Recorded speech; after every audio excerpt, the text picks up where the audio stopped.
Les catamarans étaient à la fête à Saint-Malo, c'est Royal qui remporte la Transat devant Charente-Maritime. La femme d'Andreï Sakharov, condamnée à 5 ans d'assignation à résidence dans la ville de Gorki, une condamnation confirmée ce matin à Moscou. Les opérations de renflouage du Mont-Louis ont débuté au large d'Ostende, mais les choses sérieuses devraient commencer la semaine prochaine. Mesdames, Messieurs, bonsoir. La confirmation est tombée ce matin de très bonnes sources soviétiques à Moscou. La femme d'Andreï Sakharov, Madame Elena Bonner, a été condamnée à 5 ans d'assignation à résidence à Gorki. C'est là qu'est déjà retenu son mari, le physicien et prix Nobel de la paix, Andreï Sakharov, dans une région interdite aux étrangers. Les motifs de la condamnation de Madame Bonner n'ont pas été indiqués par les soviétiques. Une confirmation donc de ce qu'avait annoncé il y a quelques jours le porte-parole du département d'État américain. Alors avec cette décision, les époux Sakharov se trouvent maintenant complètement isolés. Une condamnation qui coïncide de façon troublante avec la publication d'un document tourné par les soviétiques. Ce document, nous vous en avons déjà parlé, il s'agit d'un film dans lequel on peut voir les époux Sakharov dans leur vie quotidienne à Gorki. C'est le journaliste soviétique Victor Louis, connu pour ses liens avec le KGB, qui a vendu ce document à un groupe de presse allemand. Ce film, nous nous sommes procurés, et vous allez le voir, il soulève bien des questions. L'analyse de Georges Bortoli, qui reviendra ensuite sur la signification de la condamnation de Madame Bonner. Vous allez le voir vous-même, ce document a sûrement été tourné à l'insu des Sakharov. Deuxième certitude, il a été tourné par les autorités soviétiques. Voilà les dernières images d'Elena Bonner à Gorki, dit le commentateur avec la voix la plus officielle des speakers soviétiques. Rien n'étant laissé au hasard, on a mis dans le tournage tout ce qu'il faut pour authentifier lieu et date. Ce camion, immatriculé à Gorki, et ce providentiel lecteur du magazine Ogoniok qui authentifie la date. De même, cet aimable visiteur qui apporte à Sakharov des magazines étrangers prend bien soin de montrer à la caméra la couverture de ce Paris Match qui est du 13 juillet.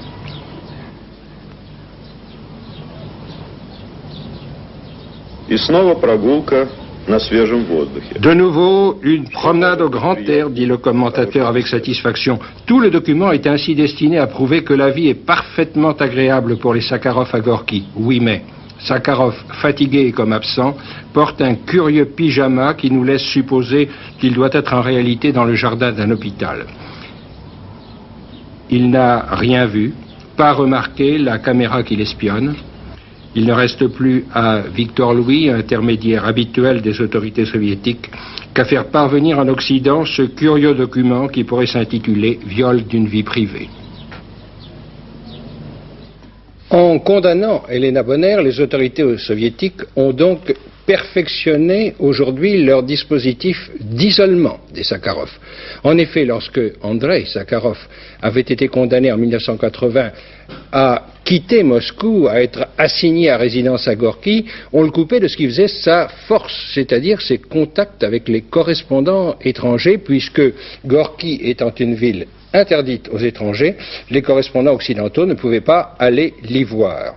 Oui, mais Madame Sakharov, Elena Bonner, qui, vous l'avez vu au début de ce document, est une femme active, énergique, faisait, elle, la navette entre Gorki et Moscou et continuait donc le contact avec les correspondants occidentaux à Moscou. Maintenant, c'est fini, puisque, en raison de sa condamnation, elle est, elle aussi, obligée de rester à Gorki. Alors, vous me direz, il y a encore des amis, des parents qui peuvent venir les voir et témoigner. Eh bien, je ne crois pas, parce que les Sakharov sont sous surveillance. Caméras invisibles, micros cachés et des anges gardiens qui, eux, savent se montrer très apparents pour repousser ceux qui voudraient reconstituer un dernier lien, une dernière passerelle entre les Sakharov et le monde. Nous reviendrons en détail sur le document que vous avez pu voir à l'instant. Nous reviendrons jeudi dans les différentes éditions de ce journal. Et le même jour, Paris Match publiera un reportage complet sur cette affaire. Le second titre de ce journal, c'est l'arrivée de la Transat la plus courte de l'histoire, puisqu'elle a duré 8 jours, 19 heures et 55 minutes, avec l'arrivée cet après-midi du vainqueur, le catamaran Royal de Philippe Fac et Loïc Karadec. 16 minutes plus tard, c'était Charente-Maritime qui franchissait la ligne à Saint-Malo, après une ultime régate commencée hier soir alors que le vent avait disparu. Le reportage à Saint-Malo de Gilles Cozanet et Pierre Moscovitch. 100 000, 200 000 personnes peut-être massées sur les jetées et les remparts de Saint-Malo attendent deux voiliers qui régatent presque bord à bord depuis plus de 8 jours et qui vont jouer devant eux le final d'une somptueuse régate. Un final qui a commencé à 10 h ce matin quand Royal, au milieu des nappes de brouillard, apprend que Charande n'est plus qu'à 6 km derrière lui contre 30 la veille. À bord, c'est la consternation et le silence radio pour des raisons tactiques. À bord de Charente-Maritime, l'équipage semble plus décontracté, plus disert.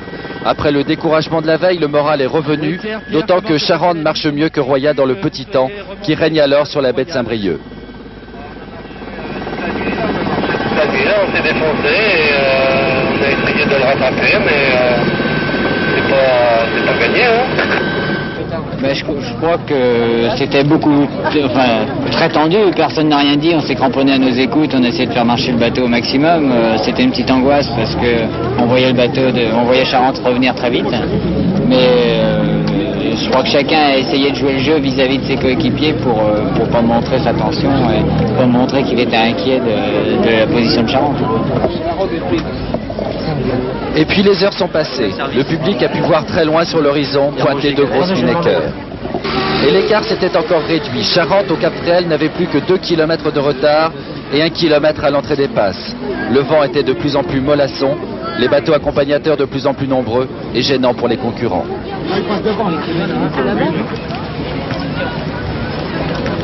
Quand le spinnaker de Royal s'affaissait lamentablement et se regonflait ensuite, on regardait celui de Charente, plus léger et toujours gonflé, qui donnait aux Charentais un petit avantage de vitesse. Le problème, c'est qu'il ne restait plus qu'1 kilomètre à parcourir avant de franchir la ligne.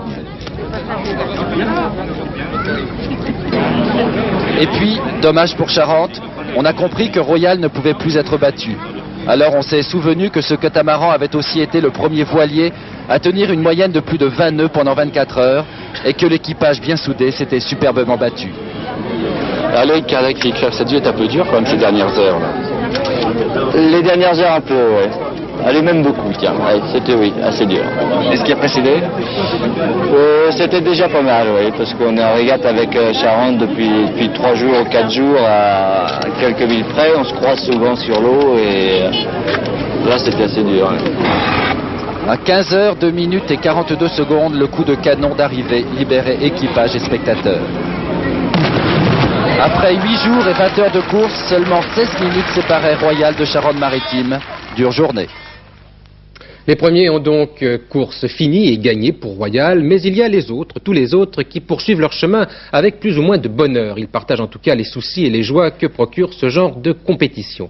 Nous retrouvons maintenant l'équipage de Critères, qui est en 17e position et dont nous avons suivi la course au jour le jour grâce à notre opération spéciale, c'est-à-dire une caméra embarquée à bord du bateau.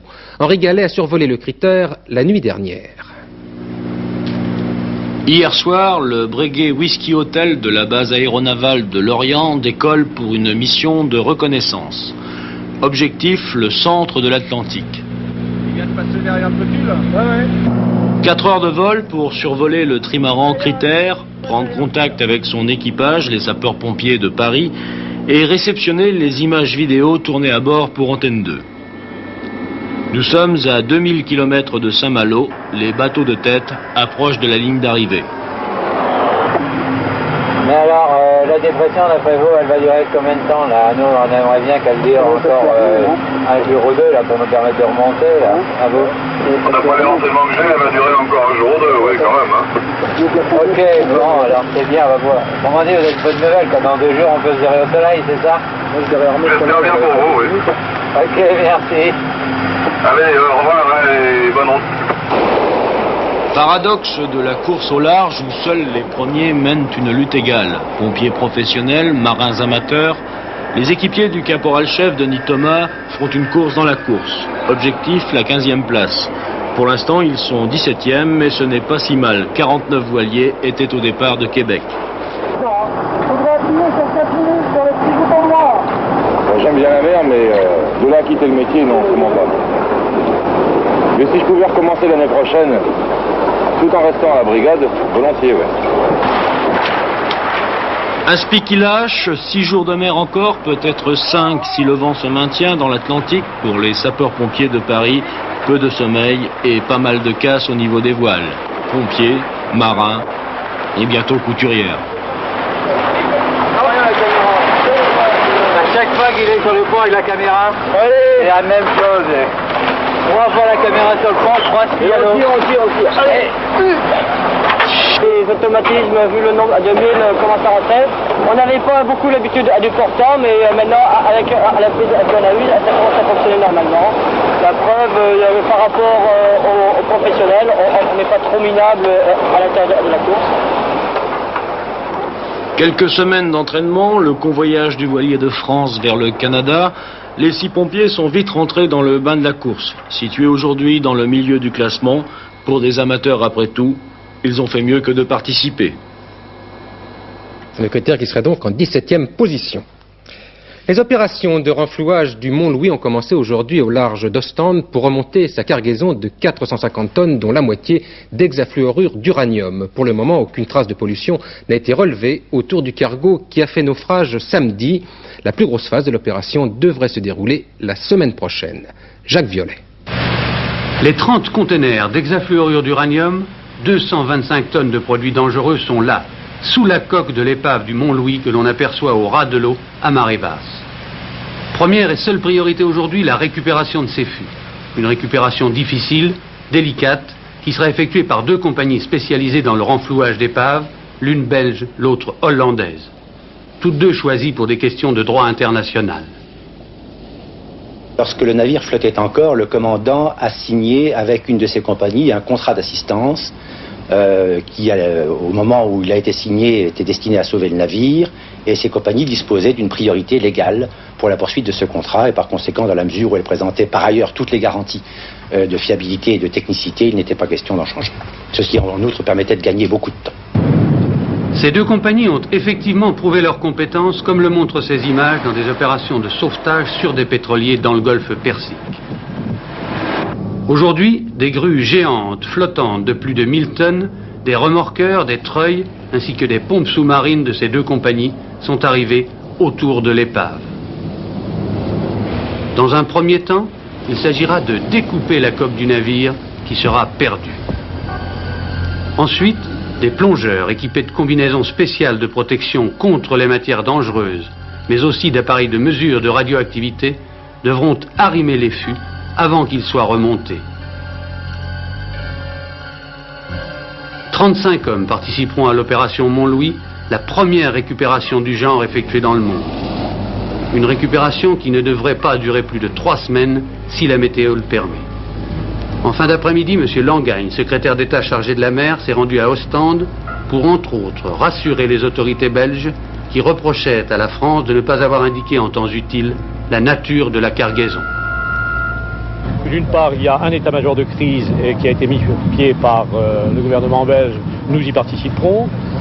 Deuxièmement, au niveau, par exemple, je cite quelques exemples comme ça, au niveau de la pollution éventuelle par hydrocarbures.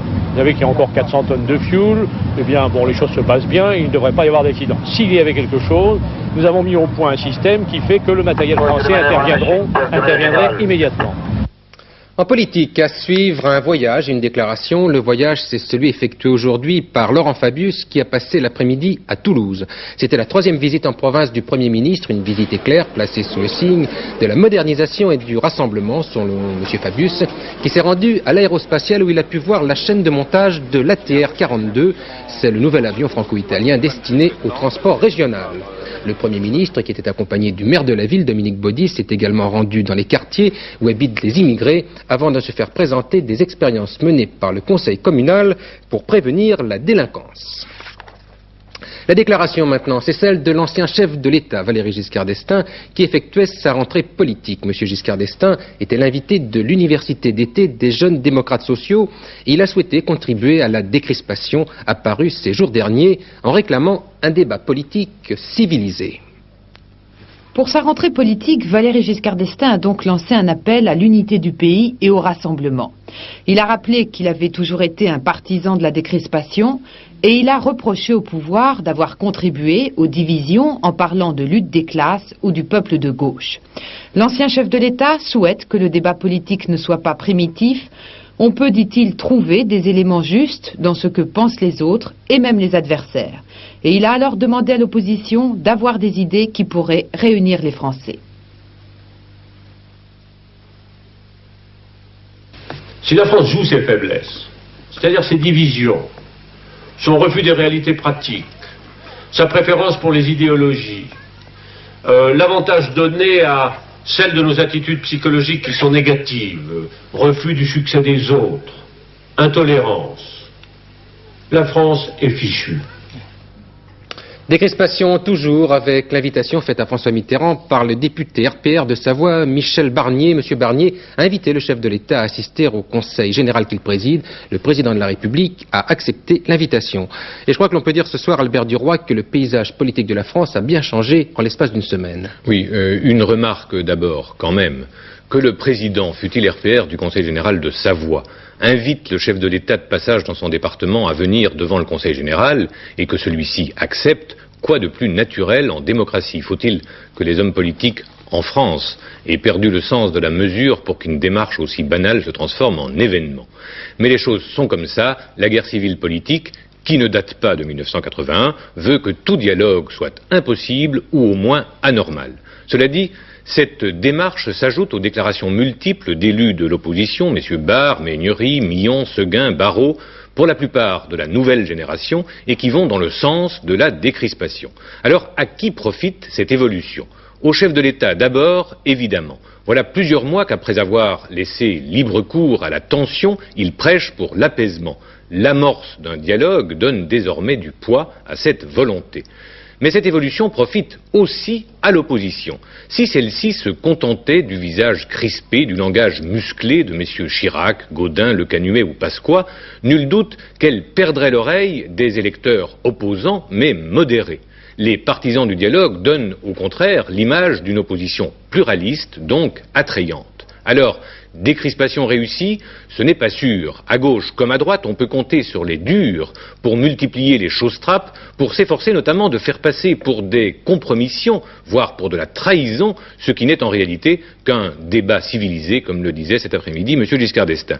Mais il y a un obstacle supplémentaire. Il n'est pas impossible que 3 années d'affrontement aient laissé dans l'opinion des blessures trop profondes pour pouvoir être cicatrisées. Un élément supplémentaire à verser, s'il était nécessaire, à ce dossier de la décrispation, c'est l'interview fort apaisante donnée hier au Monde par M. Chevènement.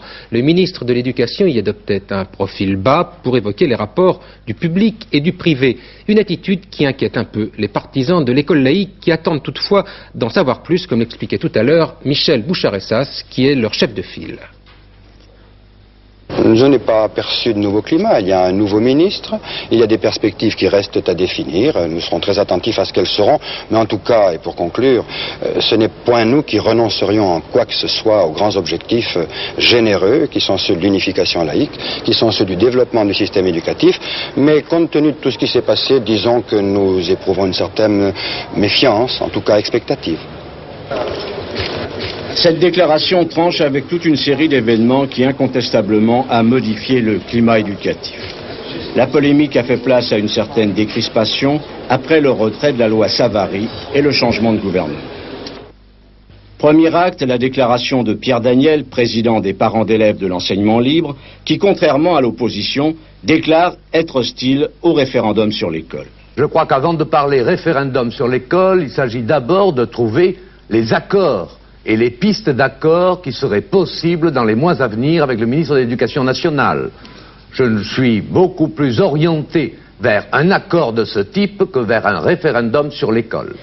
Une semaine plus tard, c'est le socialiste André Léniel, chef de file des laïcs, qui n'exige plus la titularisation des maîtres du privé. Nous avions toujours dit que nous voulions cette intégration par négociation. La négociation a échoué. Donc, l'école privée ne veut pas de cette chance historique qui lui a été offerte de faire un grand service public laïque et unifié de l'éducation nationale. Elle préfère une logique séparatiste intellectuellement. Je crois que c'est une faute, une erreur pour elle. Mais nous en prenons acte. Il n'est pas question de contraindre. À partir de là, Il s'agit d'assurer les libertés. Ce changement de climat se confirme avec l'interview au journal du dimanche du père Guiberto. Le secrétaire général de l'enseignement catholique prend nettement ses distances avec les hommes politiques de l'opposition. Enfin, le ministre de l'Éducation nationale, dans une interview au journal Le Monde, laisse entendre qu'il n'y aura pas de loi Chevènement. La laïcité, dit-il, c'est avant tout le combat contre l'ignorance. Bref, le Comité national d'action laïque, dans ce débat, semble aujourd'hui quelque peu isolé. Reste à savoir si les militants laïcs, les enseignants du PS, et ils sont nombreux, penchent pour la modération ou soutiennent les thèses du CNAL.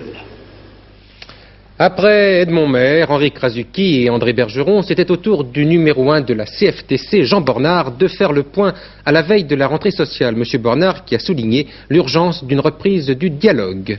En ce qui concerne les problèmes économiques et sociaux, il nous paraît vraiment stérile, comme le font certains actuellement, d'opposer la défense de l'emploi et la défense du pouvoir d'achat. C'est sur les deux fronts que la CFTC entend se battre, en disant que la modernisation est nécessaire, mais qu'on n'a pas le droit de sacrifier les hommes. Il faut parallèlement trouver les relais de l'emploi. Et en ce qui concerne le pouvoir d'achat, il faut absolument arriver à redresser le décalage grave qui est en train de se produire entre l'évolution des prix et entre le niveau des salaires. Et il faut que dès septembre, il y ait des négociations qui s'engagent partout, car si on a un cumul des mécontentements résultant de l'emploi d'une part et de la dégradation du pouvoir d'achat d'autre part, on risque d'avoir des tensions extrêmement fortes et le pays n'en a pas besoin. C'est pour ça qu'il faut relancer le dialogue social à tous les niveaux. C'est l'appel de la CFTC au moment de cette rentrée. Les hausses sur l'essence prévues pour le mois prochain devraient être très modestes, 1 à 2 centimes pour le super et rien du tout pour l'ordinaire. Le gazole devrait lui augmenter de 3 ou 4 centimes, c'est ce que l'on estime ce soir dans les milieux pétroliers. À l'étranger, nouveau détournement d'un avion iranien, c'est le 6e depuis un mois. Un Airbus d'Iranair a été détourné sur l'Irak où les pirates de l'air ont libéré les passagers. Téhéran accuse Bagdad d'avoir arraisonné l'appareil et 2 pirates ont demandé et obtenu l'asile politique en Irak. En Afrique du Sud, deuxième étape des élections nouvelle manière. Après les métis la semaine dernière, c'était aujourd'hui au tour des Indiens d'élire des représentants de leur race. En fait, la bataille électorale s'est surtout déroulée dans la rue, où de sérieux affrontements ont opposé la police aux partisans du boycott. Il faut savoir que le système électoral sud-africain ignore les 17 millions de Noirs du pays. En milieu de journée, la participation des électeurs indiens paraissait très faible. C'est demain, en début d'après-midi, que la navette spatiale américaine Discovery va tenter de s'envoler une nouvelle fois vers les étoiles, avec 6 astronautes à bord. Vous vous souvenez sans doute que le 26 juin dernier, une première tentative avait avorté dans des conditions qui auraient pu être dramatiques. Laurent Broumed. 26 juin 1984, Cap Canaveral, dans 10 secondes, le 3e modèle de la navette américaine Discovery va décoller. On allume les moteurs.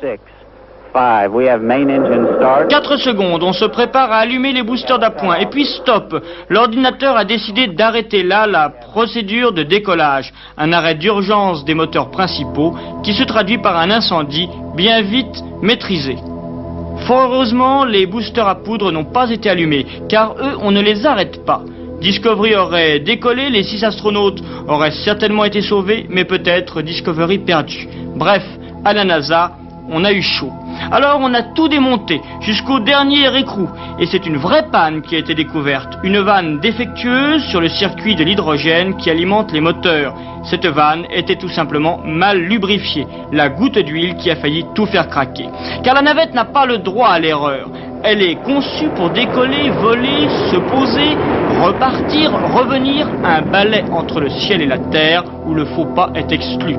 La 3e navette Discovery est aujourd'hui prête. Après 1 mois et demi de mécano géant, les ingénieurs ont reconstitué le puzzle infernal. C'est demain le jour de la seconde naissance et le nouvel instant d'émotion au décollage pour ces 5 hommes et cette femme qui auront 1 semaine et 96 tours de la Terre pour rattraper le temps perdu et réaliser en une mission le travail de 2. Toujours au chapitre scientifique, mais en France, l'histoire d'une jeune Alsacienne de 25 ans qui vient de faire la nique aux géants de la télécommunication du monde entier. Elle vient d'inventer un téléphone à commande vocale, un secteur dans lequel les entreprises les plus performantes se sont lancées depuis plusieurs années. Pierre Ly. Kempf, Bruxelles, Horloge, Paris.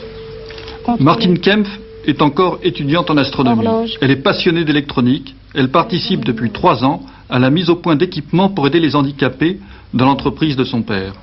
C'est elle qui vient d'inventer une commande vocale de téléphone qui permet de se passer de cadran ou de touche.